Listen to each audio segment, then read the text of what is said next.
Hi, നമുക്കിന്ന് intraday market inside നോക്കിയാലോ. അതുപോലെ ഇൻട്രാഡേ ട്രേഡ് പഠിക്കുന്നതിനായി എന്റെ ട്രേഡ് സെറ്റപ്പ് നോക്കാം. അപ്പൊ ഞാൻ ഡെയിലി ഇതുപോലുള്ള വീഡിയോസ് ഇടുന്നുണ്ട്. അടുത്ത വീഡിയോ മിസ്സാവാണ്ടിരിക്കുന്നെങ്കിൽ ചാനൽ ഇപ്പോൾ തന്നെ ഫോളോ ചെയ്തേക്കും. ഇന്ന് മാർക്കറ്റ് ഗ്യാപ്പ് അപ്പ് ആയിരുന്നു. അതിന്റെ കൂടെ സെൻസെക്സ് എക്സ്പയറി കൂടി ആയിരുന്നിട്ടും ഓവറോൾ മാർക്കറ്റ് ട്രെൻഡിങ് ആയിരുന്നു. ഞാൻ രാവിലെ തന്നെ ഇൻട്രാഡേ സ്കാനറിൽ നിന്ന് സ്പോട്ട് ചെയ്തത് സമ്മാൻ ക്യാപ്പ് ആയിരുന്നു. നല്ലൊരു ബൈയിങ് പ്രഷർ രാവിലെ കണ്ടതുകൊണ്ട് തന്നെ ബ്രേക്ക്ഔട്ട് ലെവലിന് മുൻപ് തന്നെ ട്രേഡ് എടുത്തിരുന്നു. പക്ഷെ T1 മുമ്പ് തന്നെ അപ്പർ സർക്യൂട്ട് അടിച്ചിരുന്നു. പിന്നീട് UC ലെവല് റിവേഴ്സ് ആവുന്നതിന് മുമ്പ് തന്നെ ഞാൻ എക്സിറ്റ് അടിക്കുകയായിരുന്നു. ആ സമയത്ത് ഞാൻ സ്പോട്ട് ചെയ്ത മറ്റൊരു സ്റ്റോക്ക് ആയിരുന്നു PCBL. ഒരു മാസീവ് മൂവ് ആയിരുന്നു. എനിക്ക് പൊതുവെ മൾട്ടിപ്പിൾ ട്രേഡ്സ് ഒരേ സമയം എടുക്കുന്ന ഒരു ശീലം ഇല്ലാത്തതുകൊണ്ട് തന്നെ ഇങ്ങനെയുള്ള ഓപ്പർച്യൂണിറ്റീസ് പലപ്പോഴും മിസ് ആവാറുണ്ട്. നിഫ്റ്റിയും സെൻസെക്സും നല്ല ട്രെൻഡിങ് ആയതുകൊണ്ട് തന്നെ സ്മാർട്ട് മണി രണ്ടിലും സ്ട്രോങ് ആയിരുന്നു. ഇതുപോലുള്ള ഓപ്പർച്യൂണിറ്റി ഡെയിലി വരുന്നതല്ല. അതുകൊണ്ട് തന്നെ SMC Pro പോലെയുള്ള സപ്പോർട്ടിംഗ് ടൂളുകൾ ഉണ്ടെങ്കിൽ നിങ്ങൾക്ക് നിങ്ങളുടെ തന്നെ ലിമിറ്റുകൾ എക്സീഡ് ചെയ്യാമെന്നുള്ള ഒരു തെളിവാണ് ഈ ട്രേഡർ എനിക്ക് അയച്ചു തന്നത്.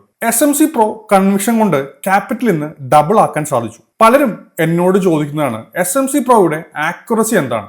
ഞാൻ പറഞ്ഞു കൊടുക്കാറുള്ളത് SMC Pro ഒരു കൺവിക്ഷൻ ബിൽഡിംഗ് ടൂളാണ്.